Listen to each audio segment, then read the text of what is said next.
Shalom, saudara yang kekasih dalam Tuhan Yesus.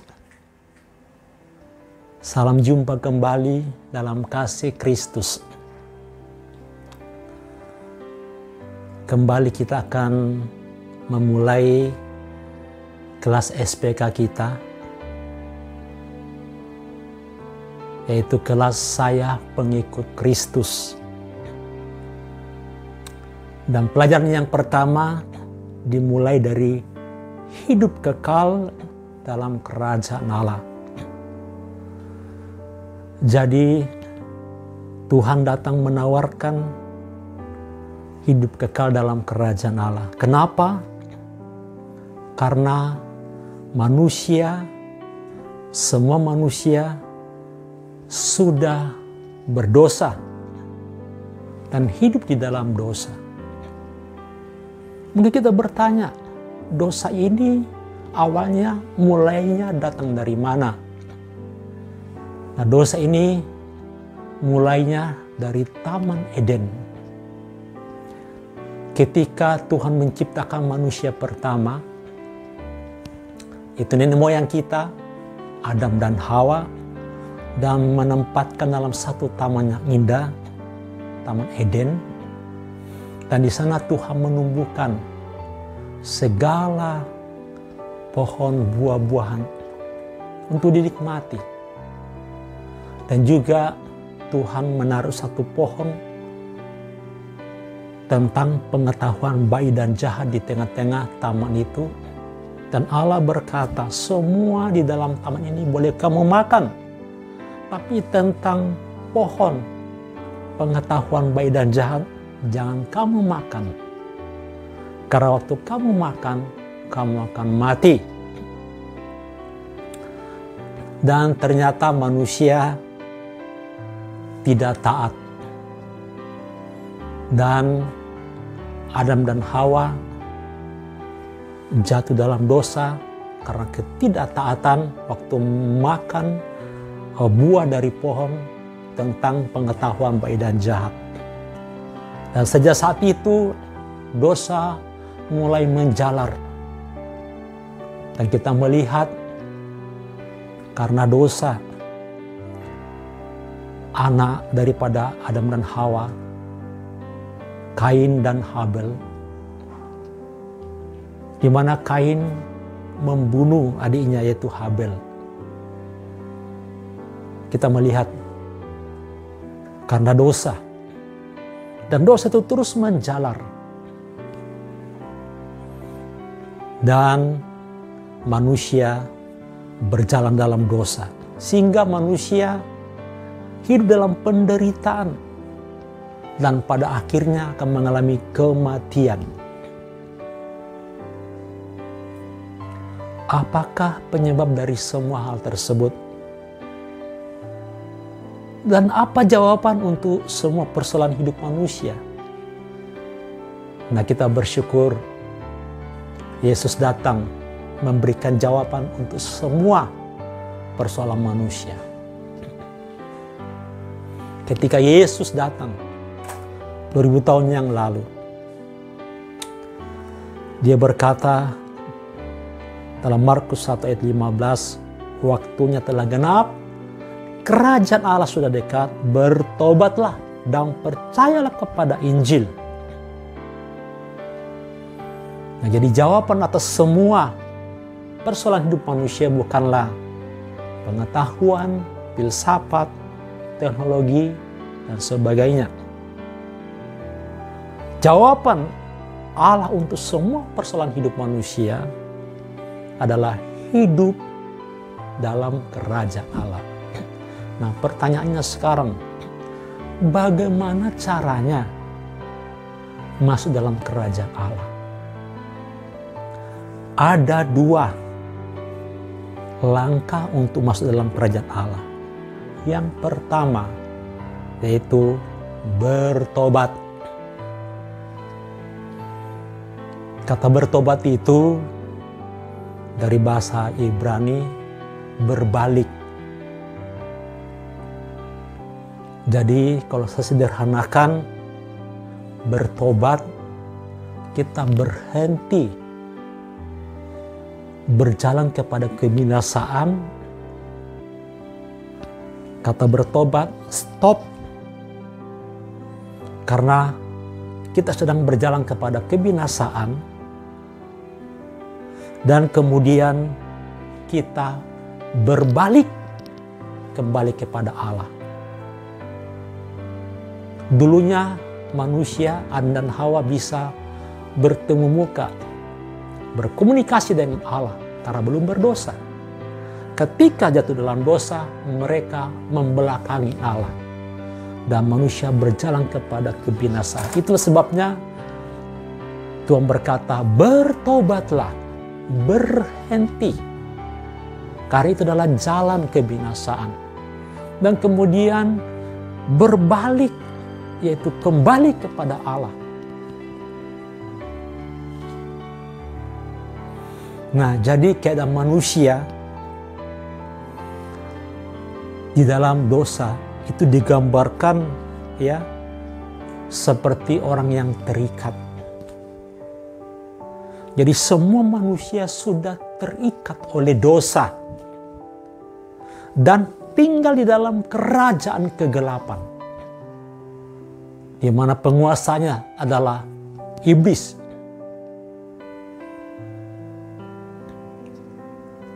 Nah, inilah keadaan manusia. Terikat oleh dosa. Nah, bagaimana caranya?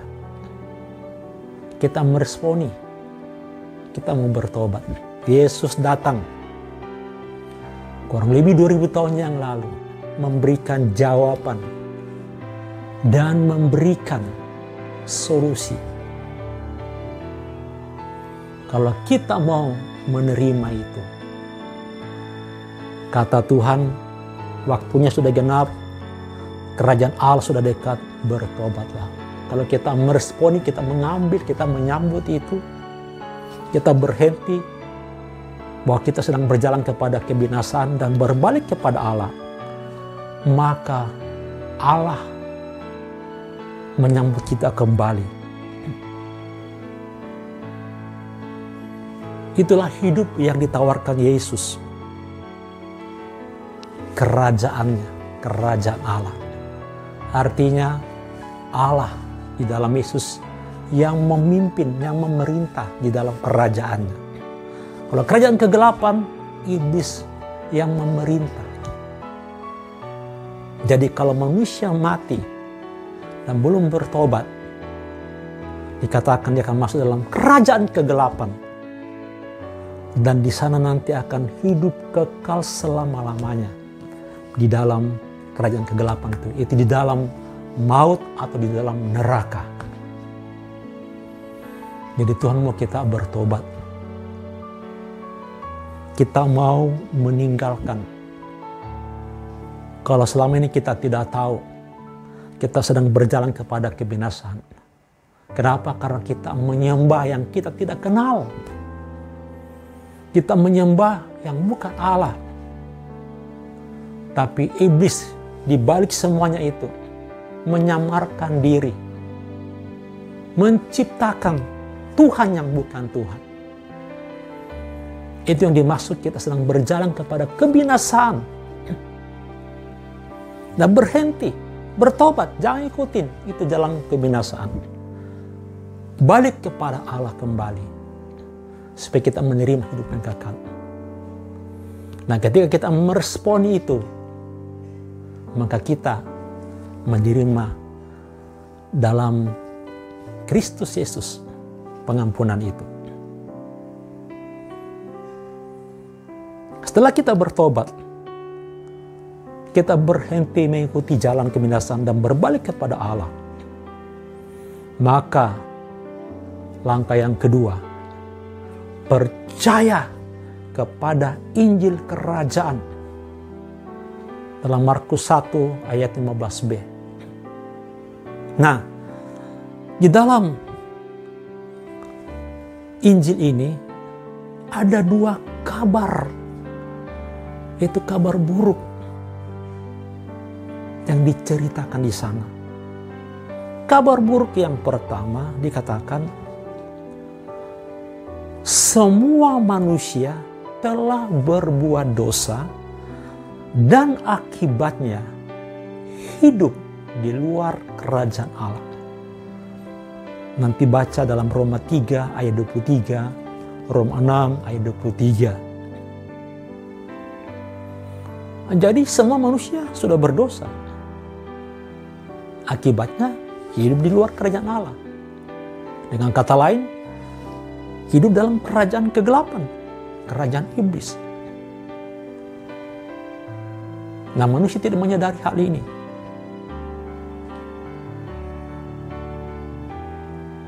Kabar buruk yang kedua, dikatakan di sana, usaha manusia adalah sia-sia. Efesus 2 ayat 8. Jadi, kasih karunia, keselamatan itu bukan hasil dari usaha kita. Kita tidak bisa selamat karena perbuatan baik, karena pengetahuan, karena agama. Kenapa? Iya, karena kita sudah berdosa. Jadi, usaha manusia itu digambarkan seperti jembatan yang terputus. Ketika kita ingin menyeberang ke tempat seberang, di bawah sini ada sungai. Katakanlah itu, anggap aja itu sebagai kerajaan kegelapan, itu neraka. Bagaimana caranya kita menyeberang ke seberang? Maka kita harus membuat satu jembatan dari ujung sini sampai ke ujung sebelah. Nah, usaha manusia itu seperti jembatan yang hanya sepotong, yang terputus. Perbuatan baik manusia tidak akan menyelamatkan. Pengetahuan baik, agama tidak menyelamatkan. Inilah kabar buruknya. Kalau begitu kita bertanya, bagaimana caranya kita bisa sampai ke seberang kepada kerajaan Allah itu? Nah, kita bersyukur Yesus memberikan solusi. Ada satu kabar baik. Apakah itu? Yesus adalah satu-satunya jalan bagi yang percaya. Dalam 1 Petrus 3 ayat 18 saudara baca. Ini kabar baiknya. Makanya 2000 tahun yang lalu Yesus harus turun ke dalam dunia, mengambil rupa sebagai manusia. Kenapa Yesus datang? Kenapa Tuhan Yesus datang mengambil rupa sebagai manusia? Karena kalau dia datang sebagai Allah, dalam wujud Allah, maka semua manusia akan mati. Kenapa? Karena Allah itu sangat kudus. Dan kita manusia berdosa. Itulah sebabnya supaya Allah bisa bertemu dengan manusia, maka dia mengambil rupa sebagai manusia. Dan 2000 tahun yang lalu, Yesus datang ke dalam dunia ini. Dia datang menawarkan kerajaan Allah itu lewat hidupnya, lewat dirinya. Makanya Yesus naik ke atas kayu salib. Kenapa Yesus disalibkan? Nah, salib ini adalah gambaran jembatan penghubung, ya, dari kerajaan kegelapan kepada kerajaan Allah. Jembatan yang utuh. Makanya Yesus disalibkan. Tangannya dipaku. Kakinya pun dipaku. Kepalanya dimahkotai dengan duri. Dan ini gambaran salib. Ini adalah horizontal. Dan ini adalah vertikal. Gambaran salib ini, Yesus tergantung di kayu salib itu menggambarkan di dalam diri Yesus, Yesus memperdamaikan manusia dengan Allah di surga. Kemudian horizontal ini Yesus menggambarkan Yesus memperdamaikan manusia dengan manusia. Makanya dari Kejadian sampai Wahyu, ya, dipres tinggal 2 hukum. Yang pertama, kasihilah Tuhan Allahmu. Dan yang kedua, kasihilah sesama manusia. Itulah salib.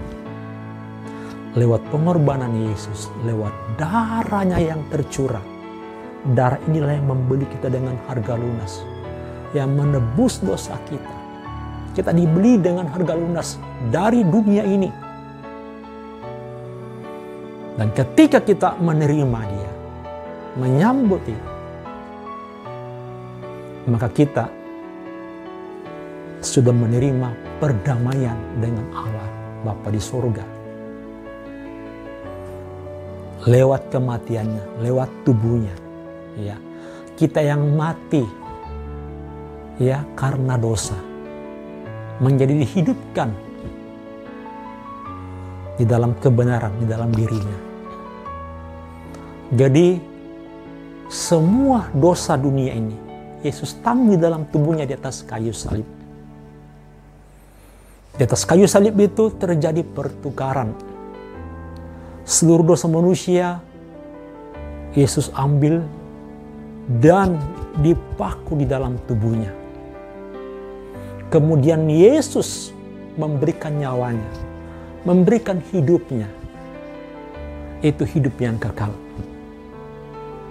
Makanya firman Tuhan berkata, barang siapa percaya kepada Dia, tidak binasa, melainkan berhidup yang kekal. Yohanes 3:16. Karena begitu besar kasih Allah akan dunia ini, sehingga Ia mengaruniakan anaknya yang tunggal, yaitu Tuhan Yesus, datang sebagai manusia 2000 tahun yang lalu. Sehingga setiap orang yang percaya kepadanya, tidak binasa, melainkan beroleh hidup yang kekal. Inilah kekekalan yang sejati.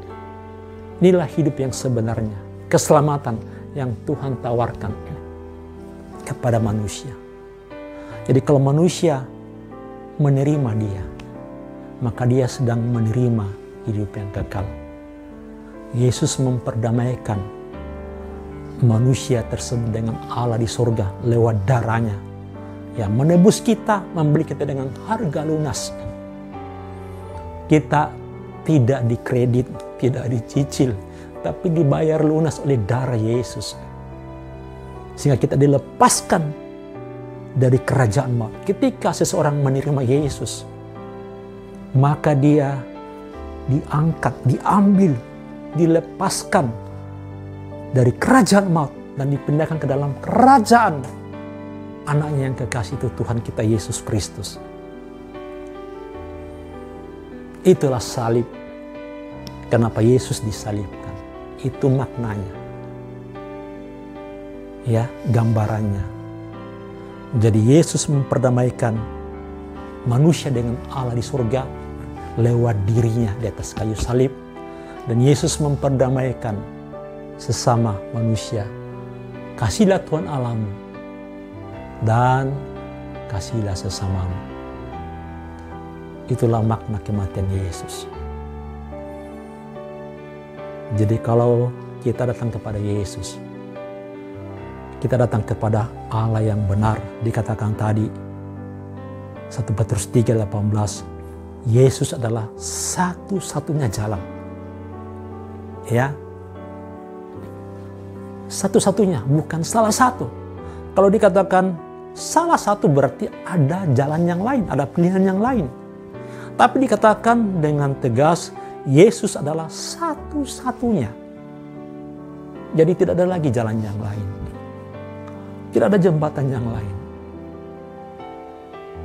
Kalau kita ingin pindah dari kerajaan maut ke dalam kerajaan Allah, satu-satunya datang kepada Yesus. Terima Yesus. Bagaimana caranya? Undang dia masuk ke dalam hatimu. Kalau Bapak Ibu yang kekasih, saudara yang kekasih mau menerima kerajaan Allah, hidup yang kekal, dipindahkan dari kerajaan kegelapan, maka undanglah Yesus dalam hatimu. Kalau saudara mau, nanti saya akan tutup dalam doa. Kita tidak menerima hidup kekal karena perbuatan baik, tetapi karena anugerah oleh iman kepada Injil Kerajaan dan melalui pertobatan. Itu sebabnya Yesus 2000 tahun yang lalu, dia berkeliling, dia berkata, bertobatlah, sebab kerajaan Allah sudah dekat. Bertobatlah. Stop, berhenti, berjalan terus karena itu adalah kebinasaan. Mari kita kembali kepada Allah, menyembah Allah yang benar, Allah yang hidup di dalam Yesus Tuhan.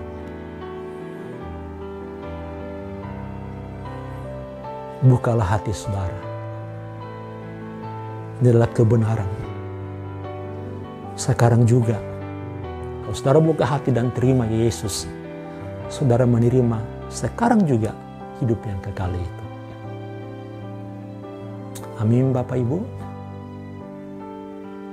Kalau Bapak Ibu mau menerima Yesus, mengundang Yesus, saya akan tuntun Bapak Ibu dalam doa. Jadi keselamatan itu,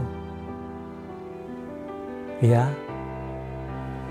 kita menerima secara otomatis ketika kita mengaku dengan mulut dan percaya dalam hati. Karena Yesus sudah menanggungnya. Kita tinggal menerimanya. Sudah disediakan Yesus di atas kayu salib. Melalui kayu salib, Yesus menawarkan keselamatan dan hidup yang kekal itu. Mari kita berdoa. Dan Bapak Ibu yang mau menerima hidup yang kekal dalam kerajaan Allah selama-lamanya, buka hatimu, akui dengan mulutmu dan percaya dalam hatimu. Ikutin saya berdoa. Tuhan Yesus, saya mengaku dengan mulut saya dan percaya dalam hati saya bahwa Yesus adalah Tuhan.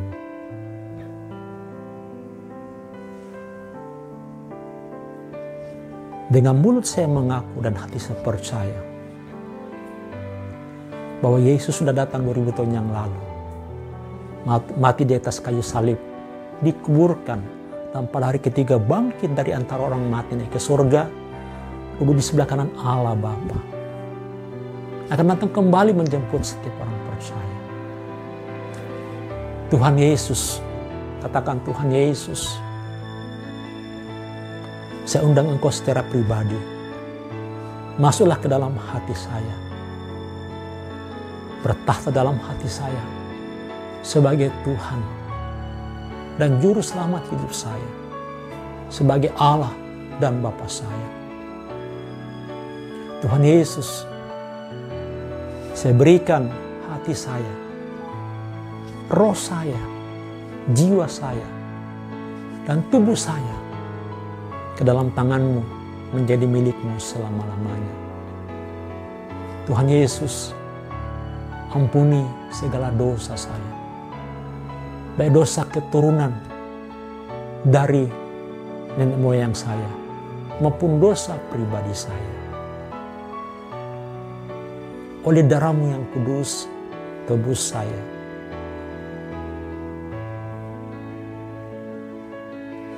Berikan saya hati yang baru, roh yang baru, kirbat yang baru, menjadi ciptaan yang baru. Terima kasih Tuhan Yesus. Engkau mengampuni segala dosa dan kesalahan dan pelanggaran saya. Dan terima saya menjadi anak-Mu sekarang sampai selama-lamanya.